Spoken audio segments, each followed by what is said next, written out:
ஓம் சாய்ராம். சகலமும் சாய்பாபா நேயர்களுக்கு என்னுடைய அன்பான வணக்கங்கள். யாருன்னே தெரியாத ஒரு நபர் மூலயமா பாபா வீடு தேடி வந்தார் அப்படின்னு ஒரு மிராக்கிள் சூப்பராக இருக்கும். ஸோ வீடியோ என்னென்னு தெரிஞ்சுக்கிறதுக்கு முன்னாடி நம்ம சேனலை மறக்காமல் சப்ஸ்கிரைப் பண்ணிக்கோங்க. அண்ட் வீடியோவை லைக் பண்ணிடுங்க, ஷேர் பண்ணுங்கள். சமீப காலமாக நிறைய பேர் நிறைய லைக் போட்டுக்கிட்டு இருக்கீங்க. அதுக்கு உங்கள் எல்லாருக்கும் நான் தேங்க்ஸ் சொல்லிக்கிறேன். Thank you so much. அண்ட் ஸ்க்ரீனில் தெரிகிற நம்பருக்கு உங்கள் மிராக்கிள்ஸை நீங்கள் என்கிட்ட ஷேர் பண்ணலாம். ஸோ இன்றைக்கி ஒரு சூப்பரான மிராக்கிள் தான் பார்க்க போகிறோம். எப்படி பாபா வந்து வீடு தேடி வந்தார் அப்படின்னு ஒரு பக்தருக்கு அப்படிங்கிறத பார்க்க போகிறோம். ஸோ ஸ்கிப் பண்ணாமல் முழுசாக பாருங்கள். இப்போ என்ன நடந்ததுங்கிறத பார்க்கலாமா? வணக்கம், இது சகலமும் சாய்பாபா. ஓகே, இப்போ நம்ம எல்லா சாய் டிவோட்டீஸுக்கும் நான் ஆல்ரெடி நிறையா வாட்டி சொல்லியிருக்கேன். நம்ம வாழ்க்கையில் பாபா எப்படி வந்தார் அப்படின்னு கேட்டோன்னா ஒவ்வொருத்தருக்கும் ஒவ்வொரு மாதிரியான கதை இருக்கும். நம்ம எப்படி வழிபட ஆரம்பித்தோம் அப்படின்னு யோசித்து பார்த்தா அதுக்கு பின்னாடி கண்டிப்பாக ஒரு மிராக்கிள் இருக்கும் இல்லைங்களா? அதுபோல் நம்மளுடைய சப்ஸ்கிரைபர், இவங்க பேர் துளசி.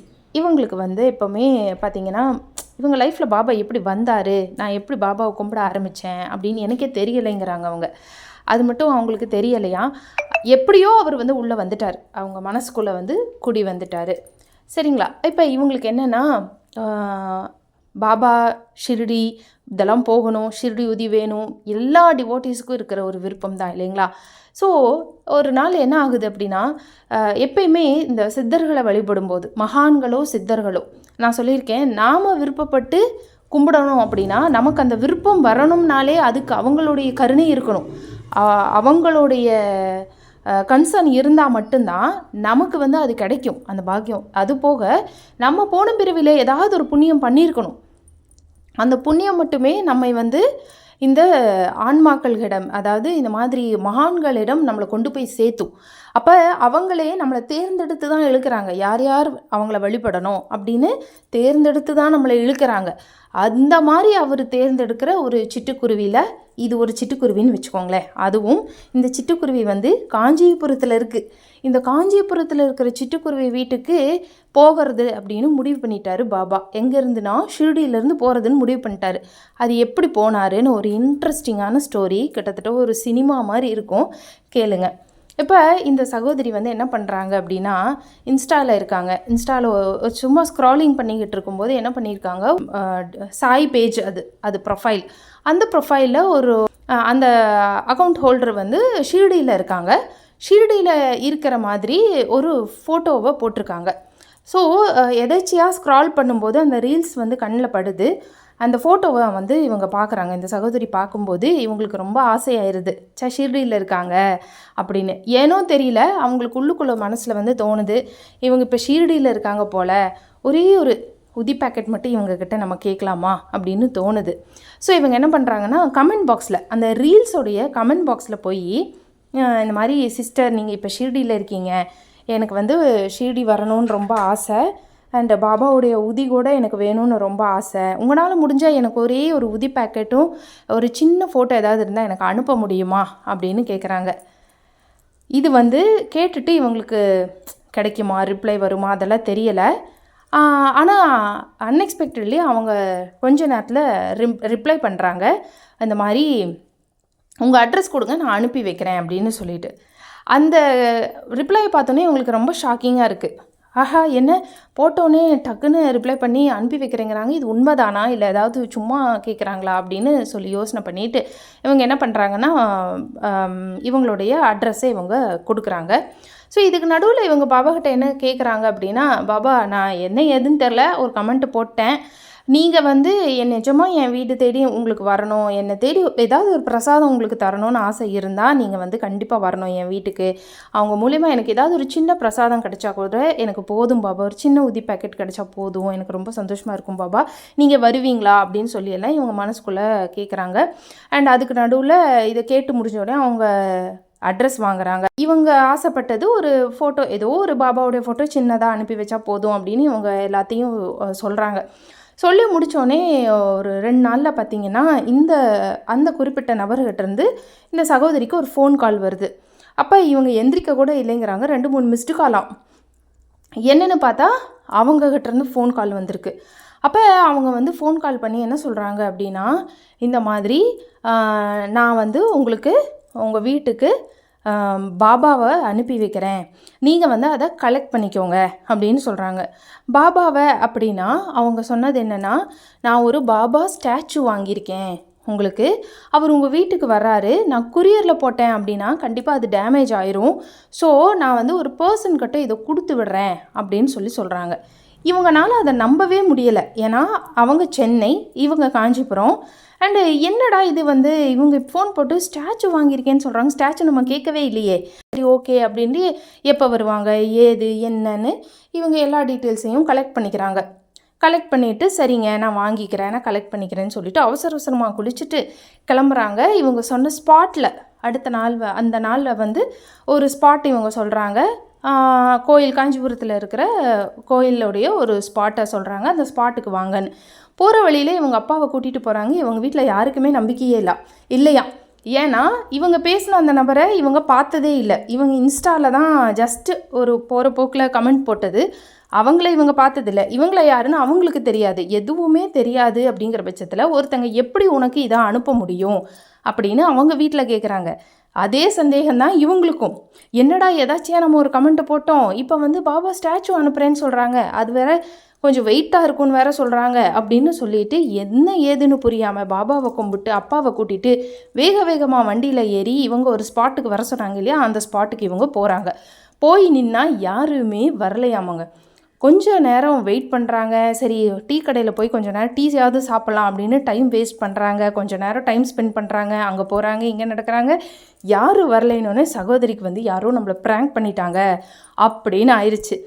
ஐயோ நம்ம வந்து இப்படி நம்பி வந்துட்டோமே, இதெல்லாம் நிஜம்தானா, நமக்கு ஃபோன் வந்ததும் நிஜம்தான், எல்லாமே உண்மைதான், அப்போ நாம் இங்கே வந்துட்டோம், இப்போ யாரோ ப்ராங்க் பண்ணியிருப்பாங்களோ, யாருமே வரலையே அப்படின்னு பார்க்கும்போது தான் இவங்க வந்து ஒரு நபருக்கு உடைய ஃபோன் வருது இவங்களுக்கு. அப்போ அவங்க வந்து இவங்களை கேட்குறாங்க எங்கே இருக்கீங்கன்னா, நான் இந்த ஸ்பாட்டில் இருக்கேன் அப்படின்னு. கரெக்டான ஸ்பாட்டில் 2 பேரும் மீட் பண்ணிக்கிறாங்க. மீட் பண்ணதும் அந்த வந்த ஒரு நபர் வந்து இந்த சகோதரி கையில் ஒரு பெரிய பேக்கை கொடுக்குறாரு. அந்த பேக்கை கொடுத்துட்டு இந்த மாதிரி உங்கள்கிட்ட இதை கொடுக்க சொன்னாங்க அப்படின்னு சொல்லிட்டு வாங்கினதும் இவங்களுக்கு அப்போ தான் மூச்சே வந்திருக்கு. நிஜமாலுமே நம்மளை தேடி பார்சல் வந்துருச்சு, ப்ராங்கெல்லாம் இல்லை, ரியல் தான் அப்படின்னு சந்தோஷமாக அந்த பேக்கை வாங்கிட்டு வீடு வந்து சேர்றதுக்குள்ளேயே அவங்களுக்கு வந்து இருப்பு கொள்ளலையாம். எப்படா வீட்டுக்கு போவோம், பேக்கை பிரித்து பார்க்குவோம் அப்படின்னு இவங்களுக்கு ஆயிடுச்சு. ஏன்னா பேக் அவ்வளோ வெயிட்டாக இருந்ததாமாங்க, 5 to 7 kg இருந்ததான். இவ்வளோ வெயிட்டாக இதுக்குள்ளே என்ன இருக்குது அப்படின்னு யாருக்குமே ஒரு க்யூரியாசிட்டி இருக்குது இல்லைங்களா. அது பாரு இதை வந்து ஓப்பன் பண்ணுறாங்க. வீட்டுக்கு வந்ததும் பார்சலை ஓப்பன் பண்ணி பார்க்குறாங்க. அதை தான் நீங்கள் இப்போ ஸ்க்ரீனில் பார்த்துட்ருக்கீங்க. ஸோ பார்சலை ஓப்பன் பண்ணுறாங்க. அந்த பார்சல் ரொம்ப பெருசாக இருக்குது. ஓப்பன் பண்ணி பார்த்தா உள்ளுக்குள்ளே ஒரு பெரிய சைஸில் ஒயிட் கலரில் ராஜா மாதிரி பாபா கால் மேலே கால் போட்டு சூப்பராக உட்காந்துருக்காருங்க. அதை பார்த்தோன்னே சகோதரிக்கு பயங்கர ஷாக். ஏன்னா கண்டிப்பாக ஒரு 1000-1500 வருமோ என்னமோ தெரியலை, ஆனால் காஸ்ட்லியாக இருக்கும், நல்ல குவாலிட்டியாக பெரிய சைஸ். வீடியோவில் பார்க்க தான் சின்னதாக தெரியுது, ஆனால் நேரில் பார்க்க பெரிய சைஸில் ஒரு பாபாவை எனக்கு அனுப்பி இதில் கூடவே 5 உதி பேக்கெட் எனக்கு அனுப்பி வச்சாங்க. பாருங்கள், ஒரே ஒரு உதி பேக்கெட் எனக்கு கிடைச்சா போதும் அப்படின்னு பாபா மேலே நம்பிக்கையை வச்சு ஒரு கமெண்ட்டு போட்டாங்க இன்ஸ்டாவில். அந்த கமெண்ட்டை பார்த்து ஷிர்டியில் இருந்த அவங்க ரிப்ளை பண்ணி எதேச்சியாக பண்ண போய் ஒரு இவ்வளோ பெரிய பாபா சிலை பாருங்கள் எவ்வளோ அழகாக இருக்காருன்னு. அந்த உட்காந்துருக்கிற கல் பாருங்கள் வுடனில் இருக்குது. கண்டிப்பாக இது காஸ்ட்லியான ஒரு விக்கிரகம் தாங்க, சும்மாலாம் இதெல்லாம் கம்மியான ரேட்டுக்கெல்லாம் வாங்க முடியாது, ரொம்ப குவாலிட்டியான ஒரு விக்கிரகம். இது வந்து அவங்க வீடு வந்து சேருது அவ்வளோ வெயிட்டுங்கிறாங்க, 5 கிலோ இருக்குங்கிறாங்க வெயிட்டு. அதை வாங்கினதும் அவ்வளோ சந்தோஷமாயிருச்சுங்கிறாங்க. ஏன்னா இது வந்து ஒரு ஜாக்பாட் மாதிரி தான் இவங்களுக்கு. பாபா வந்து இந்த சிட்டுக்குருவி வீட்டுக்கு வர்றதுன்னு முடிவு பண்ணதுனால எங்கோ ஷிர்டியில் இருந்தவங்க சென்னை டு காஞ்சிபுரம் எப்படி வந்தது அப்படின்னு கேளுங்க. அதுக்கு பின்னாடி ஒரு ஸ்டோரி இருக்குது. இந்த சகோதரி என்ன பண்ணியிருக்காங்கன்னா, அந்த சிலையை அனுப்பி வச்சாங்க இல்லையா, அந்த சிஸ்டருக்கு ஃபோன் பண்ணுறாங்க. ஃபோன் பண்ணி இந்த மாதிரி ரொம்ப பெரிய நன்றி சொல்கிறாங்க, ரொம்ப தேங்க்ஸுங்க, நான் எதிர்பார்க்கவே இல்லை, என்ன இவ்வளோ பெரிய ஸ்டாச்சு அனுப்பி வச்சுருக்கீங்க, நான் ஒரு ஃபோட்டோ இருந்தால் போதும்னு நினச்சேன் அப்படின்னு சொல்லி இவங்க கேட்கவும் அவங்க சொன்னாங்க, இல்லைங்க இது வந்து உண்மையாலுமே ஒரு மிராக்கிள் தான், இது எனக்கே மிராக்கிள் தான், ஏன்னா அவராக விரும்பி இருக்கார் உங்கள் வீட்டுக்கு வர்றதுக்கு அப்படின்னு அவங்க சொல்கிறாங்க. அதை எப்படி சொல்கிறாங்க அப்படின்னா, ஆக்சுவலாக இவங்க வந்து இந்த விக்கிரகம் வாங்கி வீட்டில் வச்சுருந்துருக்காங்க. அப்போ ஆக்சுவலாக அவங்க குரியர் தான் பண்ணலான்ட்டு இருந்தாங்களாம். ஸோ அட்ரஸ் வாங்கிட்டாங்க இல்லையா, அட்ரஸ் வாங்கி குரியர் தான் பண்ணலான்ட்டு இருந்திருக்காங்க. பட் இவங்க வீட்டில் இருக்கிற டிரைவர் வந்து இவங்க வீட்டுக்கு வந்து இவங்க ஹஸ்பண்ட் கிட்ட இந்த மாதிரி நாளைக்கு நான் லீவு வேணும், நான் கொஞ்சம் வெளியே போகிறேன், காஞ்சிபுரம் வரைக்கும் போகிறேன் அப்படின்னு அவர் வந்து சொல்ல போகவும் இவங்களுக்கு திடீர்னு ஸ்ட்ரைக் ஆகுதான். காஞ்சிபுரம் இந்த பேர் நம்ம எங்கேயோ பார்த்தோமே இப்போ ரீசெண்டாக அப்படின்னு பார்க்கும்போது தான் இவங்களுக்கு ஞாபகத்துக்கு வருது, நம்ம ஒரு பார்சலை வந்து காஞ்சிபுரம் அனுப்புறதுக்காக தான் வச்சுருக்கோம் அப்படின்னு. அப்போ இவங்களுக்கு வந்து உள்ளுணர்வு அவங்களுக்கு சொல்லியிருக்கு என்னென்னா, எதுக்கு குரியர் போடணும், குரியர் போட்டு ஏதாவது உடஞ்சி டேமேஜ் ஆயிடுச்சுன்னா என்ன பண்ணுறது, அது எப்படியும் மனசு கஷ்டமாக தான் இருக்கும் இல்லைங்களா.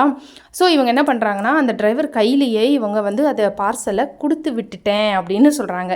ஸோ இது வந்து பாபா தான் பிளான் பண்ணியிருக்காரு. ஷிரடியிலேருந்து வந்ததும் அவரோட பிளான் தான்.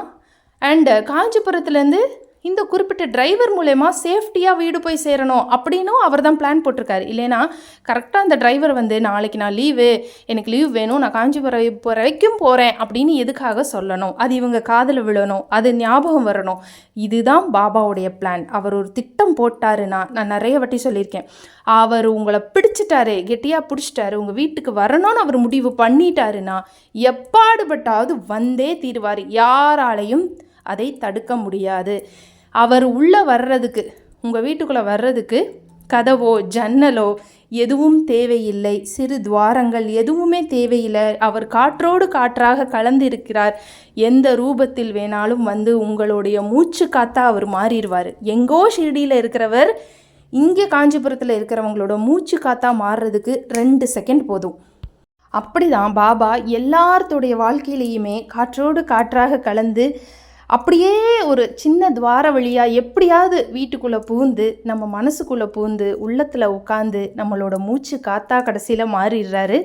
அதுபோல தான் இந்த சகோதரிக்கு ஒரு மிராக்கிள், இவ்வளோ அழகான ஒரு விஷயம் நடந்திருக்கு. உண்மையாக பாபா ரொம்ப அழகாக இருக்கார். அண்ட் எவ்வளோ பெரிய பாபாவை எவ்வளோ வந்து அன்பாக ஆசையாக வாங்கி கொடுத்துருக்காங்க பாருங்கள். அவங்களும் பெரிய மனசு வேணும். பாபா டிவோட்டீஸ்க்கு எப்போயுமே கொடுக்கறது ரொம்ப பிடிக்கும்.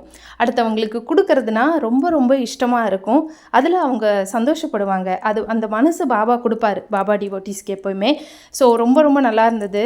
நான் ஆல்ரெடி சொன்ன மாதிரி நீங்கள் இப்போ ஷீரடி போகணும் அப்படின்னு யாராவது போக முடியலன்னு வருத்தப்பட்டாலும் கவலைப்படாதீங்க. நீங்கள் வரணும்னு முடிவாயிருச்சுன்னு வைங்களேன், நீங்கள் வந்தே தெரிவிங்க. அதை யாராலையும் தடுக்க முடியாது. அதே போல் அவர் உங்கள் வீட்டுக்கு வரணும்னு முடிவு பண்ணிட்டாருன்னா வந்தே தீருவார். அதையும் யாராலையும் தடுத்து நிறுத்த முடியாது அப்படிங்கிறத சொல்லிவிட்டு இந்த வீடியோவை முடிச்சுக்கிறேன். இந்த மிராக்கிள் எப்படி இருந்துச்சுன்னு மறக்காமல் கமெண்ட் பண்ணுங்கள். வீடியோவை லைக் பண்ணிடுங்க. வீடியோவை லைக் பண்ணிவிட்டு ஷேர் பண்ணுங்கள். சேனலை சப்ஸ்கிரைப் பண்ணிடுங்க மக்களே. மீண்டும் நம்ம இன்னொரு வீடியோவில் இன்னும் ஒரு அழகான அற்புதத்தோடு சந்திக்கலாம். நன்றி, வணக்கம். ஓம் சாய்ராம்.